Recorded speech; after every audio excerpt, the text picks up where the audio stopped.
drop tonight.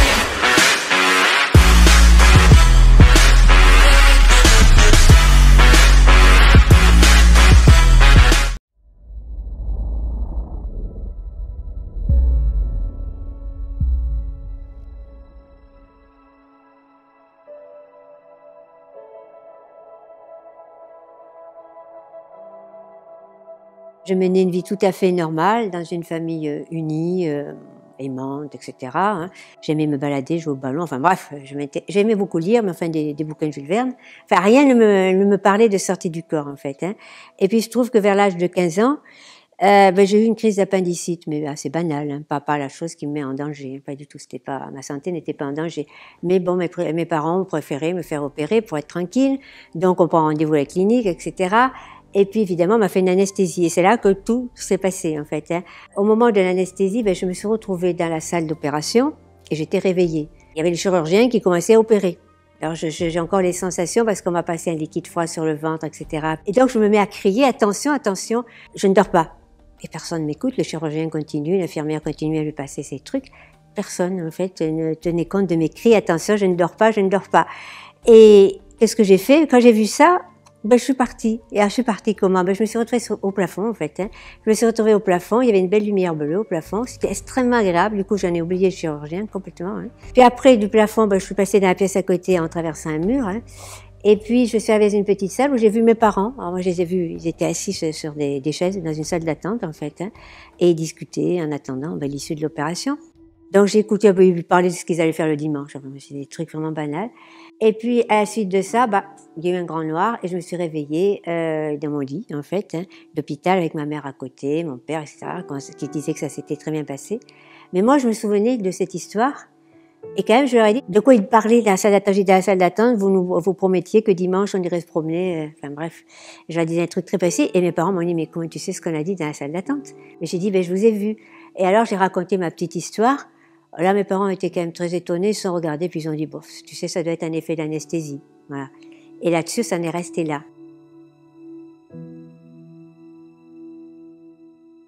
Et c'est écoulé donc entre l'âge de 15 ans et puis l'âge pratiquement j'ai approché de 40 ans. C'était mon mari. Bon, lui, il avait une quarantaine d'années quand il est mort. Avec lui, il y a eu vraiment une prise de conscience de ce que j'étais sortie de mon corps. Hein. Donc, c'est une nuit tout à fait banale. Hein. J'ai eu le sentiment d'être réveillée. En face de moi, donc, il y a mon mari qui est tout à fait guéri parce qu'en fait, quand il est mort, il avait le visage, comme il est mort, il avait une opération, etc. Bon, bref, là, c'était plus du tout le cas. Quoi. Il paraissait jeune, sain, rayonnant. Et là, il m'a dit, je suis vivant. Quand je suis revenue à moi, dans mon corps physique, là, je me suis dit, il y a quelque chose qui se passe. Je me suis dit, là, c'est quelque chose, il faudrait peut-être que je me renseigne parce que là, il n'était pas mort, hein, il était vivant. Et puis, il était surtout, le visage, il n'y avait plus toutes ces cicatrices, tout ça, il n'y avait plus rien. Il parlait naturellement, puis il y avait cette atmosphère qui était très, très légère, en fait. Hein, c'était léger, c'était lumineux. Donc là, à partir de ce moment-là, je me suis dit, je vis un phénomène intéressant qui serait peut-être, justement, ça serait peut-être bien que je puisse me documenter un peu dessus quand même, ce qui arrive. Mais en fait, me documenter, je me suis rendu compte que, ouais, j'étais un peu dans des bibliothèques, mais j'ai pas souvenir. Je crois que j'ai lu des bouquins de spiritisme, mais ça m'a pas intéressé du tout, parce que ça n'a rien à voir. En parler, ma foi, les gens n'en parlent pas comme ça dans la rue, ni parmi mes amis, qui n'en parlaient pas spécialement. Et puis, il se trouve que là, les événements se sont précipités. C'est-à-dire qu'il y a eu de plus en plus de sorties du corps, de plus en plus consciente. Là, je suis vraiment rendu compte de ce qui se passait, en fait. Hein. C'est-à-dire qu'effectivement, je pouvais exister, être totalement consciente, même agir, en fait, décider, etc., sans mon corps physique. Là, quand je me suis rendu compte de ça, c'était vraiment le point de départ de tout. Hein. Ça veut dire que je peux exister sans mon corps physique. Je suis né en 1963, j'ai fait des études techniques, donc rien qui prédestinait à faire des sorties du corps. La première sortie du corps que j'ai eue, elle était, on va dire, incontrôlée, et en termes de résultats et de qualité. Ce qui caractérise vraiment la sortie du corps, c'est cette expérience complètement consciente du début jusqu'à la fin, quand on sort du corps, avec tous les phénomènes qui sont associés, toute l'expérience derrière. Et le retour au corps, qui souvent se traduit par un réveil, parce que le retour, c'est complètement automatique. D'ailleurs, ça répond à une question que les gens se posent souvent, mais comment on fait pour retourner dans son corps? Alors que toute la difficulté de la sortir du corps, c'est justement d'éviter de retourner dans son corps. Donc c'est une question qu'on ne se pose jamais, parce que le retour du corps, c'est automatique, le corps astral sait faire. Et malheureusement, à la moindre imprudence, ouais, au moindre faux mouvement, on va dire faux geste, on se retrouve instantanément dans son corps. Et les premières fois, c'est vrai, je peux pas dire que j'ai vraiment eu peur, mais je me suis demandé qu'est-ce qui m'arrivait. Parce qu'effectivement, il y a des sensations très particulières, très fortes, des secousses, des vibrations, des bruits violents, en fait, mais d'une force inouïe, qui résonnent dans la tête. Et puis, on a la sensation d'être aspiré à l'extérieur de son corps physique. Et tout ça, on peut rien faire contre. C'est-à-dire qu'on est finalement pris dans une sorte de tempête. On peut strictement rien faire. Il faut suivre le mouvement. Et puis, d'un coup, tout s'apaise. Et puis, on se rend compte, effectivement, mais qu'on est déjà loin de son lit, en fait. Qu'on est léger. Donc, on est dans un autre corps. Un corps qui est extrêmement subtil, bien sûr, mais qui est un corps. Et puis, il est doté de propriétés intéressantes, ce corps, puisqu'il peut passer à travers les murs, monter au plafond, sortir dans la rue, comme ça, puis il peut se déplacer où il veut. Petit à petit, je me suis rendu compte que je pouvais faire des quantités d'expériences. En fait. Un soir, quand je commence à m'endormir, je commence à somnoler. Tout d'un coup, là, je vois venir à une vitesse phénoménale une boule de lumière blanche. Un moment après, donc, tout s'apaise. Je me lève comme je me lève tous les matins, mais en même temps, je voyais mon corps. Je me sentais légère, je flottais au-dessus du carrelage. Je n'ai pas de vision floue, c'était vraiment net, réel. Sauf que là, au lieu de marcher, je flottais et je pouvais passer à travers la porte. Et là, j'ai découvert qu'il y avait des gens qui faisaient les mêmes expériences que moi, qui sortaient de leur corps. Et c'est là que tout a commencé vraiment pour les sortir du corps. J'ai pu échanger, parler de mes expériences, me rendre compte qu'il y avait des personnes qui pouvaient, elles aussi, sortir de leur corps. On va peut-être se rencontrer à l'extérieur, d'ailleurs, des corps. Enfin, tout ça, ça a pris vraiment une autre allure. Jusqu'à ce qu'en sortie du corps, alors, dans une sortie du corps, je rencontre, c'est pas moi qui les ai rencontrés, c'est plutôt eux qui m'ont appelé, donc des guides spirituels, en fait. Alors, donc, c'est eux qui ont commencé vraiment à m'apprendre ce que c'était qu'une sortie du corps, comment ça fonctionnait, comment ça se passait, et que ça pouvait effectivement se transmettre à d'autres personnes. De toute façon, il faut savoir que toutes les nuits, le corps astral sort, mais sans la conscience. Donc, il connaît parfaitement la manœuvre pour rentrer, puisque toutes les nuits il sort, toutes les nuits il rentre. Et quand vous êtes conscient, vous suivez la manœuvre. Mais il y a quand même des petits inconvénients, c'est que le corps astral, c'est lui très souvent qui décide de rentrer. Alors vous êtes en pleine expérience très intéressante. Par exemple, vous discutez avec un décédé, avec un guide, et d'un coup, le corps astral, lui, il a décidé de rentrer. Bien évidemment, vous rentrez avec. Et là, vous rentrez dans votre corps physique et vous êtes interrompu dans votre expérience. Et là, en général, on n'est pas content. Mais bon, le corps astral a ses raisons. S'il veut rentrer, c'est parce qu'il s'est aperçu que le corps physique avait besoin de sa présence, qu'il y avait quelque chose dans l'environnement physique, il fallait qu'il soit là. Bon, ça arrive. Il y a aussi une autre chose qui fait rentrer, ce sont les émotions très fortes. Et ça arrive souvent aux débutants. Ils sortent de leur corps et ils se rendent compte d'un coup qu'ils sont sortis. Ils sont tellement contents. Ah, ça y est, je suis sortie, tac, ils rentrent. On sent qu'on rentre dans le corps physique, donc on a une impression d'un coup de densité, de raideur un peu, de poids finalement aussi. Maintenant, il y a un autre cas, c'est quand on rentre d'une façon inopinée. Par exemple, si le téléphone a sonné, qu'on est rentré d'un seul coup.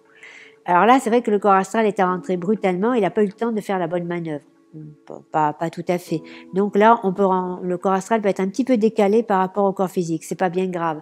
Soit vous vous en apercevez quand vous vous réveillez, vous pouvez vous rendormir et le corps astral va refaire la manœuvre calmement. Et puis si c'est pas le cas, vous attendrez jusqu'au soir. Vous serez un petit peu vaseux, mais pas bien méchant.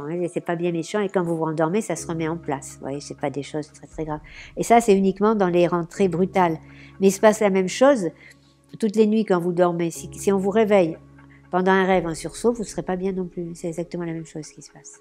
Il y a beaucoup de rêves qui sont des sorties hors du corps de mauvaise qualité en fait. Et les gens se disent est-ce que c'est un rêve ou pas un rêve parce que tout simplement au départ, ils ne sont pas sortis consciemment.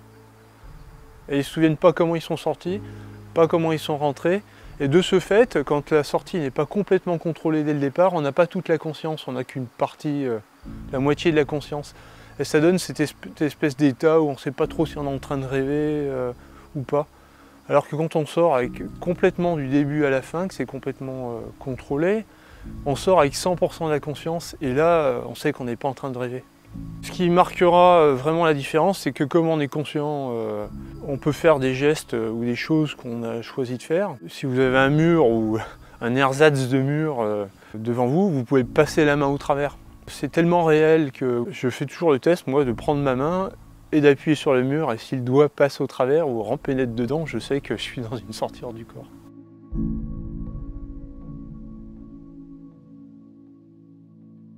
Là, on a affaire à notre monde tridimensionnel, hein, la longueur, la largeur, la hauteur, le temps aussi qui est une dimension plus complexe. Et il y en a d'autres. Et ce sont des dimensions que souvent on ne mesure pas parce qu'on ne sait pas les mesurer. On les appréhende, on les sent. Tous les univers, si vous voulez, sont superposés en quelque sorte. Hein, donc ils s'interpénètrent les uns les autres. C'est-à-dire, bon, ben, l'astral, c'est là où on est aussi, en fait. Mais ça vibre à un niveau différent. La vision astrale est, disons, beaucoup plus riche que la vision physique. Vous voyez à travers un mur physique. Vous n'avez pas besoin de vous déplacer pour savoir ce qu'il y a derrière, puisque vous voyez à travers le mur.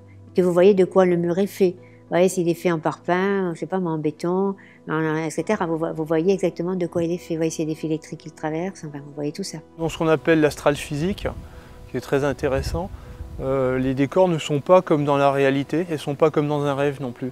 La vision du corps astral n'est pas adaptée au monde physique. Elle est parfaite dans le monde astral, mais elle n'est pas adaptée au monde physique. Donc il fait ce qu'il peut pour nous faire voir la réalité, mais en fait ça ne fonctionne pas comme ça. Donc souvent les pièces paraissent immenses, des fois elles peuvent être renversées parce qu'il faut savoir qu'on voit à 360 degrés. Et ça c'est très perturbant aussi parce qu'on pense regarder quelque chose devant alors qu'en fait on le regarde de derrière. Les objets physiques par exemple, on voit qu'il y a des objets physiques qui sont là alors que dans la réalité ils n'existent pas. Il y a aussi des rémanences d'objets anciens, c'est-à-dire des choses qui ont été là mais que vous n'avez jamais connues parce que peut-être que ça appartenait à un ancien propriétaire. Et puis il y a des choses aussi, je pense qu'elles viennent du futur, elles ne sont pas encore là mais elles commencent à se créer. C'est très curieux et il faut être très humble vis-à-vis de ces choses. Il ne faut pas chercher à les comprendre finalement parce que la compréhension c'est quelque chose de mental, alors qu'il faut bien comprendre que l'astral physique, c'est un monde émotionnel. Donc une émotion va se traduire par la création de quelque chose dedans. Et puis après, j'ai fait des expériences un peu plus poussées pour voir si je pouvais toucher des objets dans le monde physique. Ça, c'est très difficile par contre. Par exemple, toucher un verre ou toucher une tasse, un truc comme ça, c'est très difficile à la bouger finalement. Ça entraîne une grande perte d'énergie en fait au niveau du corps astral. Donc en fait, c'est à éviter, mais en fait, ça peut se faire. Aussi, ça arrive en sortir du corps. On se retrouve face à des gens, on discute, qu'on ne connaît pas. Et puis en fait, ces gens, des fois, c'est des gens qu'on va rencontrer 15 jours ou 3 semaines après. Et ça va très bien se passer avec eux. Et c'est comme ça qu'on découvre que souvent, les gens avec lesquels on a des négociations ou des rendez-vous à faire importants pour sa vie, des fois ça se passe mal et des fois ça se passe très bien parce qu'en fait on s'est déjà rencontrés sans le savoir avant et on a déjà discuté, on se connaît. Alors c'est pas comme dans le physique, mais vous avez quelqu'un dans vos bras que vous serrez, qui est avec un toucher, une sensation, l'émotion, des gens qui parlent aussi à côté et puis lui, bon, on ne parle pas, on pense, mais on entend la pensée de l'autre. Et ça aussi dans l'astral il faut le dire, vous entendez des voix, des bruits tout le temps, c'est complètement différent d'un rêve parce que quand vous êtes complètement éveillé, vous pouvez entendre des bruits de sirène, des bruits de moteur, des craquements, des sifflements qu'on n'entend pas du tout dans le monde réel, des ultrasons. Vous pouvez voir des couleurs que vous ne voyez pas, vous savez, des fluos, des violets fluos, des rouges fluos que vous ne pouvez pas voir dans le monde réel. Donc là, vous savez que vous n'êtes pas en train de rêver et que ce n'est pas la réalité non plus. Vous pouvez rencontrer aussi d'autres expérienceurs, des gens qui sortent de leur corps aussi, c'est généralement là qu'ils sont. Les dormeurs, en fait, les dormeurs, puisque toutes les nuits, notre corps astral s'extériorise. Donc vous allez rencontrer les dormeurs, mais qui ne sont pas conscients, en fait, qui sont comme des somnambules. Pour les gens qui seraient dans le monde physique, vivant, et de sortie en train de se promener, je pense qu'ils ne nous voient pas, mais quand même ils perçoivent notre présence parce que souvent ça les gêne. On voit que les gens se tournent vers nous ou si par hasard on vient les toucher, ça va leur faire peur et ils sursautent. Donc il y a quand même une partie d'eux-mêmes qui sait inconsciemment qu'il y a quelqu'un qui est là et ils ne nous voient pas, mais ils nous sentent souvent. En ville ou dans des endroits où il y a beaucoup de gens, effectivement, quand on sort, on se retrouve dans une rue, par exemple, il y a beaucoup de gens qui se promènent, qui font des choses qui paraissent sans importance, comme par exemple pousser une poussette, où ils discutent ensemble. Ils ne sont souvent pas conscients d'être là. C'est des gens, je pense, qui dorment parce que c'est la nuit. Ils font une sortie astrale, ils discutent avec des gens dont ils ne se souviendront souvent pas. Et dès que vous commencez à leur poser des questions, quand vous tombez sur des dormeurs, si vous leur posez des questions, ça les dérange. Typiquement, si vous demandez le nom de quelqu'un, par exemple, bon, vous avez quelqu'un qui est là en train de discuter, vous lui demandez son nom, ça va l'interloquer, et assez souvent, ça crée un état où il commence à être gêné, vous voyez, il commence à être nerveux ou le déranger, comme si vous commenciez un peu à le réveiller, là. Et puis, des fois, ça les fait même disparaître. Alors, je pense qu'ils se réveillent, et hop, du coup, vous ne les avez plus. Mais en astral, on peut aussi, donc tout en restant sur le plan physique, on peut effectivement aller dans un pays éloigné, par exemple, si on a envie de rencontrer des amis ou visiter une ville, hein, pourquoi pas, on peut tout à fait le faire, hein, puisque le corps astral va se déplacer à des vitesses extrêmement importantes. Hein. Il peut se déplacer à la vitesse de quelqu'un qui court, mais aussi à la vitesse d'un avion. Et beaucoup plus vite qu'un avion, il peut aller pratiquement à la vitesse de la pensée. Donc évidemment, on peut aller où on veut. Après, on peut sortir un peu du terrestre. Hein.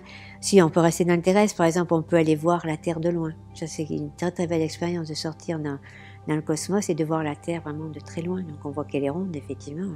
On peut vérifier par soi-même. Enfin, là c'est très beau. Là, quand on commence à aller dans ces espaces, c'est magnifique. Hein, les étoiles, c'est magnifique. Mais ça reste, pour moi, ça reste de l'astral terrestre. C'est-à-dire qu'on reste quand même dans la dimension terrestre, mais la contrepartie vibratoire, on va dire, de la Terre, hein, mais du monde terrestre. Puis après, on s'aperçoit assez vite qu'on peut sortir de ça aussi, et qu'on peut donc aller dans des dimensions qui sont tout aussi réelles que la nôtre. Ce ne sont pas des dimensions matérielles ou physiques, ce sont des dimensions donc vibratoires. On peut retrouver des décédés, c'est vrai, mais il n'y a pas que des décédés. Hein. On peut rencontrer aussi des gens qui habitent là, enfin des êtres, on va dire, hein, qui habitent dans ces dimensions, en fait, hein, qui sont tout aussi réels que nous, hein, mais ils n'ont pas le corps physique, voilà, ils ont un corps vibratoire, un corps énergétique. On peut rencontrer éventuellement des guides spirituels, des gens qui peuvent nous apprendre beaucoup de choses. Enfin là, et puis il y a des mondes parallèles, hein, il y a beaucoup de mondes parallèles, des univers consensuels, etc. Alors là, ça commence à devenir vraiment intéressant. Là, vous vous déplacez alors vraiment à la vitesse de la pensée. Là, il n'y a plus de... Et puis, il y a cet monde aussi qui, au niveau sonore, est très beau. C'est-à-dire qu'il peut y avoir de très, très belles musiques, des sons très beaux. Enfin, quand on a de la difficulté à les décrire, parce que ça n'existe pas hein, sur le plan physique, les couleurs, il y en a peu, mais alors elles sont magnifiques. C'est pareil, je ne peux pas vous les décrire, parce que c'est pas vraiment ce que je vois dans la vie de tous les jours, en fait. Et sur ces plans-là, vous pouvez éventuellement rencontrer vos guides spirituels. C'est pas sûr, parce qu'en fait, faut-il encore que eux, ils veuillent vous rencontrer, c'est normal, hein, et qu'ils fassent eux de leur côté un petit travail pour abaisser leur niveau vibratoire. Même si vous avez monté le vôtre, il faut quand même qu'eux aussi ils abaissent un peu le niveau pour arriver à être au même niveau des deux côtés, en fait. Hein. Et là, on peut avoir des rencontres absolument extraordinaires. Bon, j'ai mis des années hein, avant d'y arriver. Et c'est vrai que c'est là que j'ai rencontré mes guides spirituels. Soit, quelquefois, on peut les voir sous des formes humaines, mais de lumière, si on peut dire, des formes très lumineuses, mais qui ont quand même une silhouette humaine, quelquefois sous une forme de lumière. Mais c'est une lumière consciente. Une lumière consciente, donc, qui communique avec vous. Et puis surtout, il y a une radiation d'amour qui est extraordinaire. Alors là, on peut pas la décrire non plus. Ce qui fait que si on était parti avec l'idée de rencontrer son guide spirituel et de lui poser des questions, ben quand on est dans ces niveaux-là, les questions, il n'y en a plus. De toute façon, vous avez toutes les réponses. Tout ça, c'est terminé, c'est fini, vous n'y pensez même plus, en fait. Hein. Et quand vous revenez dans le corps physique, vous vous souvenez parfaitement de tout ça, et vous savez parfaitement que vous n'avez pas rêvé, parce que quelque chose a changé en vous. Enfin, vous n'êtes pas changé comme ça, mais au plus profond de vous, il y a quelque chose qui a changé. Et vous ne pourrez plus jamais être le même.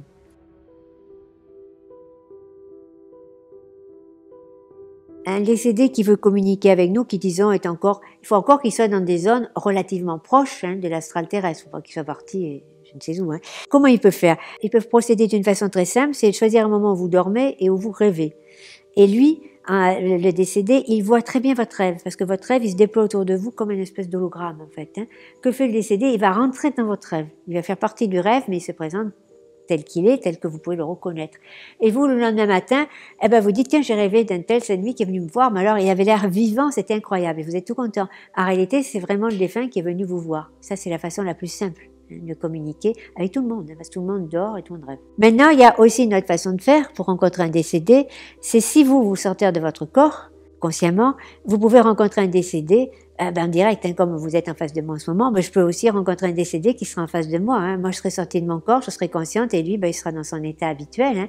Et là, on va parler, on va communiquer. Et là, je vais me rendre compte que le décédé est au courant de ma vie, enfin en gros, et c'est ce que je fais en fait. Hein. Par contre, j'ai remarqué que les décédés n'ont pas acquis une sagesse extraordinaire, ils sont ce qu'ils étaient. On n'a jamais peur d'un décédé quand on le voit, parce que il apparaît généralement plus jeune que son âge de décès, hein, la plupart du temps, ils peuvent surprendre. C'est vrai que si on ne s'y attend pas, on est surpris. Parce que moi, j'ai beaucoup d'élèves à qui il est arrivé l'aventure classique. Moi aussi, je vais dire, ça m'est arrivé il y a longtemps. On sort de son corps dans sa chambre. On est persuadé qu'on est seul dans sa chambre. Et là, tac, vous heurtez littéralement au pied du lit à votre mère ou votre grand-mère qui est décédée et qui est bien vivante. Et là, ça vous fait un choc. Honnêtement, la première fois que j'ai vu ma mère comme ça, je m'y attendais pas du tout. Pas du tout, elle paraissait plus jeune, mais alors c'était elle. Et j'ai un de mes élèves là qui a vu sa grand-mère, alors lui c'est vraiment sa grand-mère qui attendait pas, mais il a eu tellement peur qu'il est rentré dans son corps physique. Et après il m'a dit là j'ai eu très peur. Bon après il est ressorti après avoir réfléchi à tout ça. Mais c'est vrai que ça fait peur de voir quelqu'un qu'on croyait mort et qu'on a vu mort et de le voir parfaitement vivant. On est plutôt dans des mondes de superposition, de niveaux vibratoires différents, d'où le monde des décédés. Parce que nous, quand on sort de notre corps, on rencontre des décédés et il n'y a pas de mort, quoi, en fait. J'en ai rencontré à de rares occasions parce que c'est toujours des gens avec lesquels il faut avoir un lien affectif quand même assez prononcé. Il faut qu'on ait une raison de les rencontrer. C'est toujours très bref. C'est pour ça que je me méfie quand les gens disent on est resté des heures avec des médiums à parler avec le décédé. Parce que j'ai cru voir au travers de mes expériences en tout cas que les décédés ça leur demande énormément d'énergie de communiquer avec nous. Et pour nous ça doit être un peu pareil. Et c'est toujours très bref le contact. Alors là c'est pas des sorties où j'ai été complètement conscient et j'ai pu aller moi là-bas de mon propre chef, rencontrer le décédé et revenir par mon petit chemin. Je me suis retrouvé face à la personne, on m'avait emmené, hein, j'ai pris conscience devant. Et ça a duré peut-être que quelques secondes et ensuite je me suis réveillé dans mon corps. Et effectivement c'est difficile de voir les gens qui sont décédés ou pas parce que ça se caractérise par quelques différences très fines. On parle souvent de la corde d'argent qui est très difficile à voir alors dans des livres ésotériques. Tout ce qu'on peut voir c'est cette espèce de faisceau qui part, des gens qui paraissent plutôt être comme quelqu'un qui aurait des cheveux blonds, longs derrière. Il faut vraiment y porter attention, porter son regard dessus, regarder ça à 10 ou 15 cm de distance pour pouvoir le voir. S'ils le peuvent, ils peuvent redescendre leur niveau vibratoire de façon à être plus accessible pour nous. Je pense qu'eux aussi, ils ont à faire un travail pour se détacher justement des personnes physiques et des mondes physiques qu'ils ont laissés. Ça, c'est un travail et ça va dépendre en fait du niveau d'évolution du décédé. Parce qu'au début, je pense que c'est difficile dans les premiers temps. S'ils voient que la personne est malheureuse, etc., ça leur fait du chagrin quelque part en fait. Puis petit à petit, eux aussi, ils vont évoluer. Et donc, il y a un moment où ils vont peut-être effectivement arriver à une forme de détachement par rapport à la personne qu'ils ont laissée, en fait. Puis, il y a un moment où ça les gênera plus du tout, en fait. Et il y a un moment aussi où, pour rencontrer les décédés, on peut choisir aussi de se rencontrer dans des zones intermédiaires. On a étudié ça récemment avec des élèves. Et donc, on s'est rendu compte pour des élèves qui avaient perdu donc, des parents ou des grands-parents il y a quelques années et qui voulaient absolument les revoir, que ce soit un grand-père, un père, une mère, etc., pour se rencontrer, il a fallu effectivement qu'ils se retrouvent dans des sortes de sas, c'est-à-dire des lieux intermédiaires en fait, où le décédé descendait et où l'expérienceur sortait et montait un peu. Et là, il pouvait se retrouver dans ces sas en fait, et arriver à communiquer d'une façon tout à fait cohérente en fait, et intéressante. Déjà, il faut savoir qu'il y a quelques jours, on ne peut pas les voir parce qu'ils sont, ce que je dirais, dans ce qu'on m'a expliqué, un état de fusion. La personne décède. Et il y a certainement, je pense, une fusion du corps, de tous les différents corps qui se superposent les uns dans les autres et qui permet à l'âme de venir dans le monde physique. Certaines croyances disent qu'il y a 7 corps qui sont imbriqués les uns dans les autres et avec des niveaux de degrés de vibration différents, ce qui permet à l'âme de venir s'incarner dans le monde physique avec des vibrations assez adaptées au monde physique. Elle ne peut pas venir d'un coup, donc il y a toute une succession de corps qui lui permettent d'y accéder. Et quand on rencontre le décédé, on ne peut pas le voir tout de suite parce qu'apparemment il refusionne ses corps après son décès pour remonter dans les plans astro plus hauts en vibration. Donc quand mon père est décédé, pendant les 2-3 jours où il suivait, j'ai pu le voir une fois, mais on ne pouvait pas lui parler, on ne pouvait pas l'accéder, on ne pouvait pas le protéger, on pouvait juste le voir. Et là, j'avais préparé mes questions que je voulais absolument lui poser. Je voulais savoir comment s'était passé son décès, comment il était mort, et est-ce qu'il avait souffert ou pas. Et donc on s'est pris dans les bras l'un de l'autre, c'était une joie immense, bien sûr, de le retrouver. Et je lui ai demandé comment ça allait, ce n'est pas la question que je voulais poser déjà au départ. Et puis il m'a dit ça va, ça va très bien. Là, j'ai pu lui poser ma question, c'était de lui dire, mais alors, comment ça s'est passé ton décès? Et il répondait pas, il restait là, pas de réponse. Et je lui ai reposé la question 4 ou 5 fois, vraiment avec insistance, pour vous dire. Et il répondait pas, il me regardait comme si on parlait de quelque chose dont il se souvenait pas, ou comme s'il ne pouvait vraiment pas en parler. Et au bout de la 5e fois que je posais la question, et alors il y avait des gens autour de nous. Hein. Visiblement, lui, il avait été amené là, moi aussi, et il y avait des accompagnateurs, on va dire. Il m'a juste dit « Ah, ça s'est juste passé comme ça ». Et c'est tout ce que j'ai pu savoir.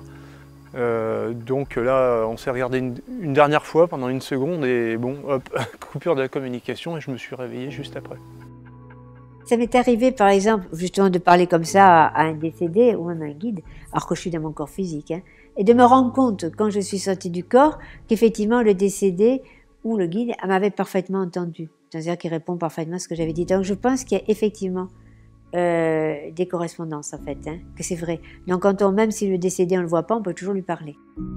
Nous aider, bon, en ce qui concerne les décédés, donc tout dépend de leur niveau. C'est sûr que s'ils nous aiment, ils vont faire tout ce qu'ils peuvent pour nous aider, mais ils n'ont pas toujours les moyens, il faut bien dire, de nous aider, parce que quand même, ils sont limités aussi dans leurs moyens, les décédés. Et quelquefois, ils ne voient pas plus que nous, en fait, le futur ou le devenir, ils ne voient pas plus que nous. Donc, en fait, l'aide d'un décédé, c'est surtout une aide d'accompagnement, d'amour, etc., de soutien. Mais je ne sais pas s'ils peuvent faire beaucoup plus. Un guide, c'est différent. Un guide, c'est-à-dire qu'il vous aide. S'il vous aide, oui, il vous donne de la force, il vous donne de l'énergie. Mais un guide vous dira jamais de faire telle chose ou de ne pas faire telle chose. Il vous laisse libre. Il laisse complètement libre. Par contre, il envoie de l'énergie, de l'amour, etc. Mais j'ai jamais entendu un guide me dire tu vas faire ci, tu vas faire ça. Ça, non, jamais. En fait, c'est à moi de trouver.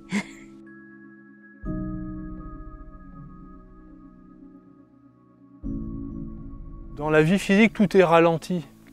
C'est aussi son intérêt, c'est que pour bien comprendre quelque chose dans le monde physique, l'intérêt d'être intégré dans un corps physique, c'est que, vous voyez, quand vous êtes dans un corps astral ou dans un corps mental, vous avez une idée et instantanément, la création, le résultat est là. Et on nous fait descendre dans la vie physique pour qu'on ait le temps de comprendre des choses qui se passent trop vite là-haut. Parce que ça vous permet de comprendre le lien entre l'action et la réaction. Le lien entre la cause et l'effet. Alors que dans le monde astral, ça c'est quelque chose, c'est totalement inaccessible. Dès que vous faites quelque chose, il y a une réaction instantanée. Et le but de la vie, justement, c'est de bien comprendre les réactions de cause à effet. C'est quand je fais quelque chose, comme il y a cette dimension temporelle qui ralentit tout, je vais avoir les effets, mais pas tout de suite. Donc vous avez bien le temps de comprendre, quand vous faites quelque chose, ce que ça va engendrer. C'est ça l'intérêt de la vie physique. C'est une espèce d'apprentissage, en fait, d'apprendre dans des choses qui nous résistent. Parce qu'en astral, il n'y a rien qui nous résiste. Tandis que là, au moins, les choses nous résistent dans la matière. Et dans l'astral, j'y arriverai toujours à changer les choses par la pensée. Dans le physique, c'est beaucoup plus difficile, en fait. Donc, cette dimension vibratoire est là. Le temps est là pour vous retarder. Donc, tout est dilué ici. Et quand les choses se mettent en place dans l'astral très vite, eh bien, il y a cette dilution. Là, vous avez été obligé d'attendre sur la vie physique que ça se mette en place. Donc les choses se mettent toujours en place d'abord dans le monde mental, ensuite dans le monde astral, et ça redescend bien ralenti dans la vie physique. C'est pour ça que quand on veut quelque chose dans la vie physique, on ne l'a jamais tout de suite. Dans l'astral, il y a des choses qui existent en elles-mêmes, puis des êtres qui existent en eux-mêmes. Les décédés, ils existent en fait. Puis il y a aussi on va appeler ça des décors astraux, des lieux astraux. Il y a des villages, des machins, des lieux de réunion, etc., qui existent en dehors de vous. Vous pouvez y revenir plusieurs fois, même si vous n'y pensez pas, ils continuent d'exister. Puis il y a tout ce que vous créez et qui existe le temps que vous y pensez, en fait. Alors le temps que vous y pensez, c'est vrai, si je pense à une chaise dans l'astral, la chaise, elle va apparaître devant moi. Et si j'y pense plus, elle disparaît. C'est ça une projection en fait. Après, il y a des projections plus subtiles que ça, mais en gros, c'est toujours ce même phénomène. On se rend compte, l'émotion est créatrice, que c'est une véritable énergie. C'est une énergie terrestre qui n'est pas mesurable sous sa forme terrestre. On la sent, elle est partout. On ne peut pas la mesurer, on ne peut pas la quantifier. Mais on sait que sur Terre, on peut la transformer en énergie pour porter un projet. Par exemple, quelqu'un qui a la rage, on va dire, de porter un projet, va forcément plus vite le terminer que quelqu'un pour lequel c'est indifférent. Donc l'émotion, c'est quelque chose qui porte de l'énergie. Et dans l'astral, elle est créatrice. Vous avez une émotion, par exemple, ça peut vous empêcher de voir quelque chose, ou au contraire, le manque d'émotion vous permet de voir quelque chose. Suivant la fréquence où on est, on ne va pas avoir affaire aux mêmes personnes. Il y a toute une échelle dans l'univers où quand on vibre à une certaine fréquence, on va être connecté à des gens et au même endroit, on redescend sur la fréquence, on va voir autre chose. Quand on a peur, on a une fréquence assez basse et on va rencontrer des choses effrayantes. Alors que quand on est très serein, on vibre à une fréquence plus haute et là on va rencontrer des choses beaucoup plus belles. Vous pouvez faire des rencontres que vous allez estimer mauvaises ou effrayantes, mais effectivement ça m'est arrivé, hein, je tiens à le dire, mais c'est toujours parce que je l'ai demandé, je voulais voir ce que c'était, ou parce que c'était d'une façon ou d'une autre lié à ce que j'étais, ou quelque chose à guérir. Alors moi, le bas astral, c'est vraiment un terme que je supporte plus du tout, parce qu'en fait, c'est quelque chose qui n'existe pas. Bien sûr, si je me mets à penser bas astral, je peux le faire exister. Hein. Si tous les jours, j'imagine qu'il y a un lieu épouvantable avec des monstres qui vont me persécuter, je vais finir effectivement par le créer. Personnellement, j'ai jamais rencontré de bas astral, en fait. Hein. Pour moi, c'est un truc qui n'existe pas. Donc les gens qui en ont peur, par contre, des gens qui en ont vraiment peur, à force d'y penser, peut-être quand ils vont sortir, ils vont se retrouver dans un endroit épouvantable. Ça, c'est dans l'astral, ce qu'il y a, c'est que c'est immédiat. Voilà, la matière astrale, elle est très malléable, en quelque sorte, elle répond tout de suite à la pensée. Donc si je pense à un monstre, c'est vrai que je peux l'avoir devant moi, finalement. Donc il vaut mieux penser quelque chose d'agréable. C'est mieux de l'avoir devant soi. Dans le monde physique, c'est vraiment différé. Quelquefois, on peut avoir peur justement de quelque chose. Ça n'arrive pas tout de suite, mais ça arrive 3 ans, 4 ans, 5 ans, 6 ans après, en fait. Donc, c'est pour ça qu'il faut faire attention à entretenir des pensées plutôt positives. Dès que je sors, je demande à aller à un tel ou tel endroit de ma propre volonté. Mais le corps astral va là où il veut vraiment intimement, plus que notre mental. Et le monde astral, c'est un monde d'émotions. Si vous avez des émotions cachées, le corps astral, lui, il perçoit. Et pour éviter d'avoir toutes ces projections que nous faisons nous-mêmes, donc le fait de travailler les méditations là, dans le monde physique, c'est-à-dire avoir une paix intérieure, c'est une maîtrise des états émotionnels.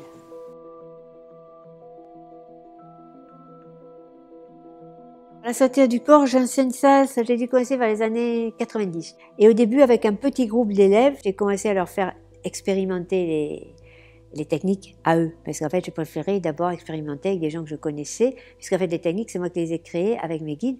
Donc, il fallait quand même mieux que je prenne des sujets, là, d'abord. Bon, alors pendant 1 an, on a travaillé ensemble. Et ça donnait de bons résultats. C'est-à-dire qu'ils ont appris à sortir de leur corps, alors qu'ils ne sortaient pas au début.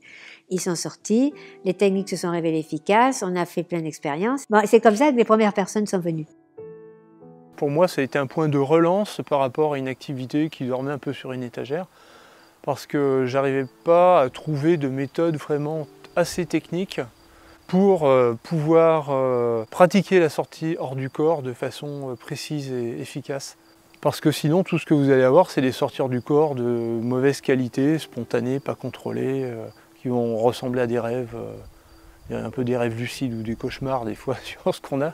Et puis ensuite, c'est vrai, il y aura la phase de technique, d'exercices à pratiquer, qui sont des exercices très simples. D'ailleurs, le mot technique, c'est ambitieux. Ce sont des exercices extrêmement simples, donc il faut faire un peu régulièrement après le stage. Puis je pense qu'il faut entretenir une forte motivation. Mais en général, les gens y arrivent en fait, hein, la plupart du temps. Alors quand les gens n'y arrivent pas, il faut alors commencer à s'interroger pourquoi ils n'y arrivent pas. Ils n'y arrivent pas soit parce qu'ils ont peur de la sortie. Ah, ça, c'est l'obstacle numéro 1. Si j'ai peur, pourquoi ils ont peur de la sortie? Parce que la sortie, c'est la mort, c'est l'inconnu. En fait, en gros, c'est ça. Hein, c'est la mort, c'est l'inconnu. Ou alors, ils ont quelquefois un mental hyper développé. Donc, tout ce qui arrive, ils vont l'analyser avec le mental raisonneur, rationnel. Et donc, ça stoppe l'élan. Par exemple, si je commence à avoir un état vibratoire, c'est-à-dire si je commence à sortir, et que je me mets à analyser, à couper les cheveux en quatre pour savoir qu'est-ce qui se passe vraiment, je vais tout stopper, en fait. Hein. C'est évident. Autant que si j'ai peur, en fait. Hein. Donc finalement, les deux gros obstacles, c'est le mental et la peur. Mais on peut travailler sur ces obstacles. Alors le plus grand risque, la plus grande peur des gens, c'est de jamais pouvoir rentrer dans son corps. Alors là, à ceux-là, je tiens à leur dire que la plus grande difficulté, c'est de ne pas y rentrer, c'est d'arriver à en sortir. Et surtout de rester dehors. Parce que le corps, c'est automatique, à la moindre erreur, hop, c'est retour dans le corps physique instantané. Il sait faire sans vous ou avec vous, de toute façon, vous ne pouvez pas ne pas rentrer dans votre corps, puisque lui, il a un dispositif automatique. Il faut bien comprendre qu'il fait la sortie du corps, de toute façon, vous la fassiez de façon consciente ou inconsciente, le corps sort tous les soirs et il rentre tout seul. Il y a des gens très religieux qui vont vous dire vous allez rencontrer des esprits maléfiques, vous allez faire des mauvaises rencontres, faites attention, c'est dangereux, vous allez complètement perdre la boule. Je dirais que si vous êtes instable psychologiquement dans le physique, effectivement, il vaut mieux pas aller vous déstabiliser encore plus en faisant des sorties hors du corps. C'est vrai que ça peut quand même faire peur, mais si vous passez au-delà de cette peur et que vous entraînez, que vous la pacifiez, c'est-à-dire que vous la voyez à la fin comme quelque chose de normal, il n'y a pas de risque. Tout le monde peut sortir de son corps. Par contre, ceux qui ont plus de facilité, ce sont les yogis, ceux qui pratiquent de la méditation. Pour ces personnes qui sont un peu dans l'énergie, ils ont plus de facilité. Ce qui est paradoxal en sortie hors du corps, si vous voulez aller plus loin en niveau vibratoire, il faut s'ancrer au maximum. Plus vous êtes ancré dans votre vie physique, que ce soit dans n'importe quel domaine, travail, familial, et plus vous aurez la possibilité de monter très haut. Je le dis souvent, il faut savoir grimper durement au sommet de la montagne et redescendre aisément dans la vallée. Il faut être bien ancré dans sa vie physique pour faire de belles sorties astrales. Et ça ne doit surtout pas être une fuite. Et je pense qu'il y a des gens qui se disent « ma vie physique est horrible, je vais me donner à fond dans les sorties hors du corps parce que comme ça j'aurai un échappatoire ». Dans les sorties hors du corps, en fait, quand on maîtrise bien le sujet, on s'aperçoit qu'au contraire, on a une vie physique à mener et qu'il ne faut surtout pas la fuir. Donc il y a un temps pour tout. Et on sait, de toute façon on sent qu'il y a des moments où on peut s'y adonner complètement, des moments où on ne peut pas. Il ne faut surtout pas fuir la vie physique pour aller vers les sorties hors du corps. Les gens qui aussi vont absolument rechercher à contacter des gens qui sont décédés, en oubliant toute leur vie physique et en mettant tout de côté, ou qui vont se séparer de leur couple parce qu'ils croient que dans l'astral ils ont vu un truc, ou qu'on leur a délivré un message « change de vie », je leur dis mais soyez très prudents. Déjà, qui vous a dit dans l'astral? C'est pas parce qu'on vous dit une chose dans l'astral que c'est sainte vérité. Il y a beaucoup de farceurs dans l'astral. Les gens vous font beaucoup de blagues dans l'astral. Quand vous êtes complètement conscient, vous apercevez qu'il y a beaucoup de gens qui sont là pour vous passer des messages, mais qui sont des gens qui cherchent à influer sur les masses aussi. Donc attention à tous ces gens qu'on pourrait croiser, et qui seraient des guides qui viendraient vous dire quitte ton mari, quitte ton travail, fais autre chose. Un guide ne vous dira jamais ça. Et ensuite, c'est très rare de voir ces guides. Enfin, pour moi, ça a été très rare. Et quand vous en voyez un, vous le savez. Ils ne vont pas toujours vous apparaître sous une forme humaine. C'est quand même plutôt souvent sous une forme énergétique. Et les messages sont très courts. Vous laisse une empreinte extrêmement forte, c'est très résumé, et physiquement, finalement, il ne va pas vous dire faites ci, faites là, il va vous vous faire une expérience, vous marquer, et c'est vous petit à petit qui allez vous transformer pour changer les choses. Mais ça ne va pas se traduire par une bande de conseils qui va vous dire de quitter ci, quitter là. Les choses vont toujours se faire d'elles-mêmes par la force des choses, quoi. Donc pas de gourou, pas de secte, liberté totale et ouverture d'esprit. Et si jamais vous rencontrez quelqu'un qui est pas comme ça, ben, il vaut mieux le laisser tomber. Je dirais que ça transforme la vie parce que quelque part ça vous met dans un... Toujours vous avez dans le coin de l'œil la chose que quoi qu'il vous arrive, il y a toujours quelqu'un qui sera là pour vous aider. Et que souvent, quand il arrive un truc grave, c'est qu'on n'a pas tiré les leçons de ce pourquoi, des messages qu'on nous a passés dans l'astral. Alors là, je ne sais pas si ça fait ça pour tout le monde, mais dans l'astral, quand on fait des sorties hors du corps, on est souvent prévenu des choses qui vont arriver. On développe une espèce de capacité à savoir ce qui est à éviter et ce qui va arriver. Et souvent, on a des espèces de prémonitions, quoi. Comme par exemple, vous savez, chaque fois qu'il y a un accident qui va arriver à quelque chose, à quelqu'un d'autre de proche, souvent, ou quelqu'un pour lequel j'ai un intérêt, je vais le savoir à l'avance. Alors toute la difficulté, c'est l'interprétation de la chose. On peut dire que ça a tout changé aussi sur ma trajectoire de vie. Et puis j'ai surtout une relation particulière avec les êtres vivants, c'est-à-dire tous les êtres vivants, les animaux, les arbres, les plantes, les gens évidemment, hein, mais je veux dire ça a changé complètement ma relation, c'est-à-dire que je ressens vraiment la vie partout, dans tous les êtres, enfin ça donne un respect de la vie extraordinaire. Puis il y a le rapport avec les animaux n'est plus le même, avec les arbres, avec la nature, avec la planète. Ben, tout ça, ça change, et ça change pas avec des mots, hein, c'est un ressenti qu'on a qui est complètement différent. Puis il y a quand même quelque chose aussi qui change beaucoup, c'est qu'à partir du moment où je sors de mon corps, je me rends compte que la mort existe, les gens meurent bien physiquement, mais qu'il y a quelque chose qui continue, en fait. Bien sûr, je ne peux pas dire que ce qui continue après, j'en suis à 100%, je pourrais le décrire, c'est pas vrai. Hein. Mais je sais que la vie continue sous une autre forme. Quelle forme? Ça, après on voit. Mais sous une autre forme, il y a quelque chose. Donc la vie ne s'arrête pas bêtement, là, juste au moment où il y a un cadavre, c'est tout. Il y a quelque chose d'autre. On sait qu'il y a quelque chose, mais bon, ça... Ce qui est dur dans la mort, finalement, c'est pas le fait de mourir. C'est la séparation. Quelque part, je trouve que c'est encore plus terrible parce que même si on sait qu'il y a quelque chose après, on sait qu'on va quand même être séparés. Finalement, pour mon compte, on passe d'une phase où vous dites voilà, quelqu'un est mort, il y a un décès, c'est terminé, et ça s'arrête là. Mais là, non, vous dites la personne elle est décédée, tiens, je vais essayer de la revoir, donc vous la revoyez, que quelques fois, parce que les décédés, ils ne sont pas facilement accessibles. Et il faut savoir que quand il y a les 5 jours, les 3 ou 4 jours, vous ne pouvez pas les voir parce qu'ils sont en fusion. Après, vous les revoyez 1 ou 2 fois. Mais dans certains cas, ils passent très vite à autre chose. Et ils vont très vite dans ce processus de réincarnation où ils vont se réintégrer dans une autre vie physique parce que c'est leur route. Hein. Déjà, vous avez une deuxième mort quand vous les revoyez parce que quand vous leur demandez comment ils sont morts, ils ne se souviennent plus ou ils ne peuvent pas en parler. Et déjà, ils sont complètement différents de ce qu'ils étaient dans la vie physique. Et leur vie physique, c'est déjà presque inintéressant quand vous les revoyez de l'autre côté. C'est presque réduit à quelques émotions. Donc déjà, ils se sont complètement défaits de la vie physique. J'ai pu voir quelqu'un qui était décédé, que j'ai suivi après sa mort, et qui s'est réincarné dans la vie physique. Là aussi, vous vivez une seconde mort. Et c'est terrible parce que, enfin en tout cas pour moi c'est comme ça que je l'ai vu, parce que j'ai vu la forme astrale arriver, fantomatique, qui avait la forme que moi j'avais connue dans la vie physique. Et puis tout d'un coup elle s'est déformée, elle a pris de plus en plus, vous voyez, comme dans un phénomène de poupée russe, elle s'est déformée, elle est devenue de plus en plus petite.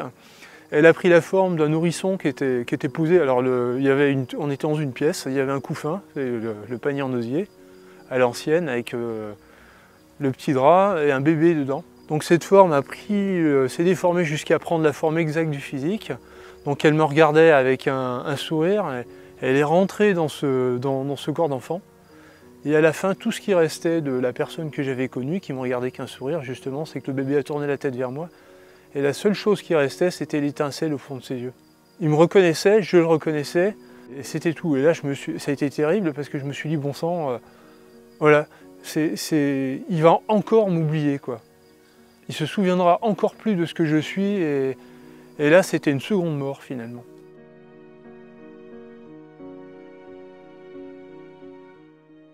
Ce que je pense, hein, c'est qu'on a quand même effectivement plus ou moins un chemin de vie, voilà.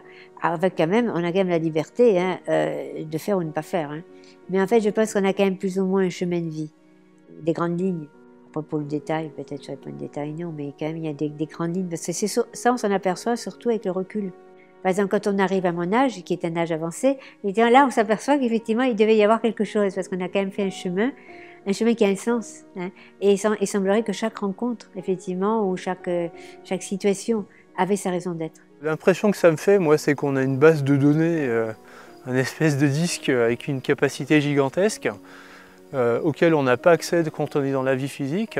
Quand on fait, d'ailleurs, on s'en rend compte quand on fait des sorties hors du corps, on se connecte à quelque chose qui est beaucoup plus grand que nous. Et là, on se souvient des gens qu'on rencontre, on les connaît. Et quand on discute avec, on sait qui c'est, ce qu'ils ont fait et tout. Et quand on revient dans le corps physique, on se souvient bien d'avoir parlé à la personne, on ne sait plus qui c'est.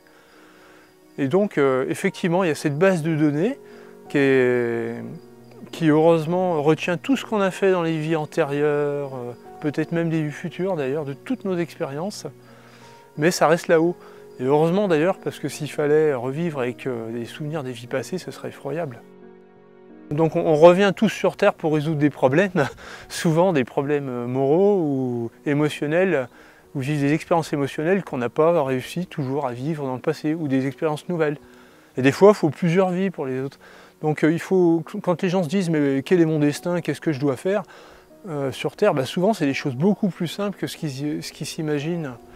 Ça, c'est à dire aussi, c'est que quand le corps astral va rejoindre l'au-delà, il ne va pas emporter d'argent, il ne va pas emporter non plus de belles pièces de monnaie ou de belles maisons. Tout ce qu'il va emporter, c'est des impressions et des expériences.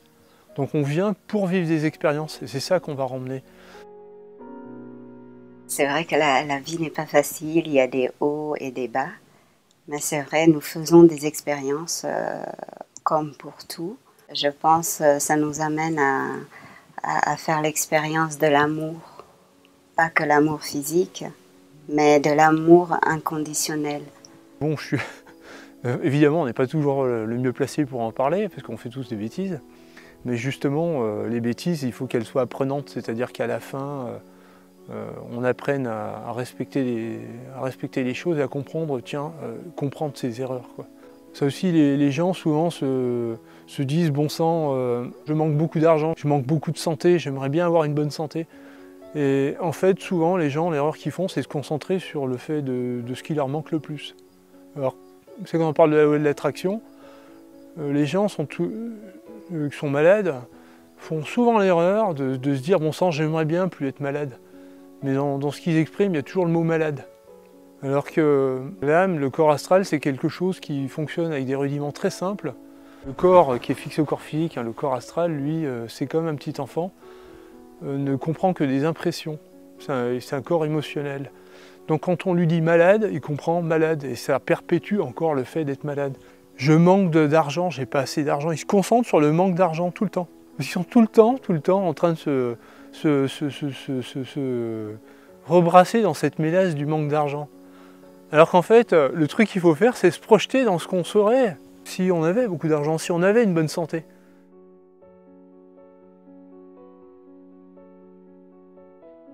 Oui, parce que moi, j'ai quand même commencé à travailler là-dessus, bon, il y a maintenant 25 ans. Hein. Il y a 25 ans, j'ai vu que c'était difficile d'en parler, que les gens, ça les intéressait très peu, etc. Aujourd'hui, je peux en parler beaucoup plus facilement. Je vois par Internet qu'il y a des gens qui vont me contacter, mais pas il y a des Français, évidemment, mais de tous les pays francophones, de tous les pays tout court, même, quelquefois, il y a beaucoup d'emails en anglais, etc. De tous les âges. Alors, ça peut commencer très jeune aujourd'hui. Vous avez des jeunes qui ont 15 ans, qui ont même des enfants, hein, et donc c'est les parents qui prennent contact, etc. De tous les âges, des gens très âgés aussi, en fait, hein, et de tous les milieux. Et évidemment, ce sont des gens qui sont blancs, noirs, jaunes, n'importe où. Hein. C'est dans toutes les cultures, en fait, dans toutes les civilisations. Donc ça, je trouve ça très intéressant, parce qu'il y a 25 ans, c'était pas comme ça. Dans les 25 ans, c'était pas du tout comme ça. Donc aujourd'hui, on dirait que les gens s'intéressent de plus en plus. En plus, on regarde que même dans les milieux scientifiques, ils sont quand même très fermés, hein, là-dessus. Ben, ils commencent à avoir des amorces d'intérêt. Puis de temps en temps, j'ai été contactée par des médecins ou des gens appartenant à des domaines scientifiques. Évidemment, c'est à titre d'expérience. Est-ce qu'on pourrait essayer de faire un test sur une expérience? Ça on l'aurait pas fait. Enfin, il y a 25 ans en arrière, ça n'aurait pas été possible, en fait. Hein. C'est vrai que la France, entre nous, un petit peu en retard. Hein. Il y a plus de Suisses, de Belges, des gens comme ça, hein. Les Pays-Bas. Hein. Bon. Enfin bref, ça se passe quand même. Hein. Donc, oui, c'est quand même un sujet qui est un peu plus en ouverture, c'est un peu plus en croissance qu'autrefois. Grâce à Internet, notamment, qui a beaucoup démocratisé l'information circule beaucoup mieux, ce qui fait que les gens en ont plus entendu parler.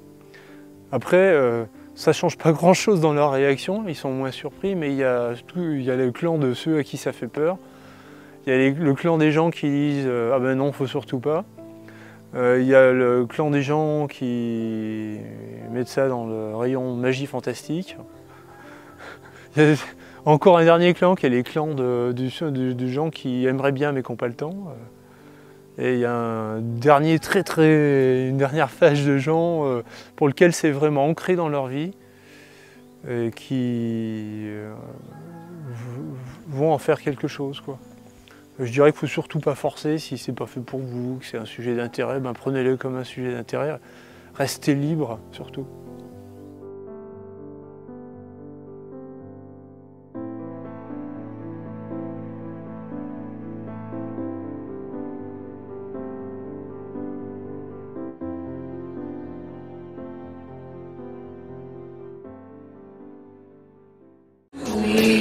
drop tonight.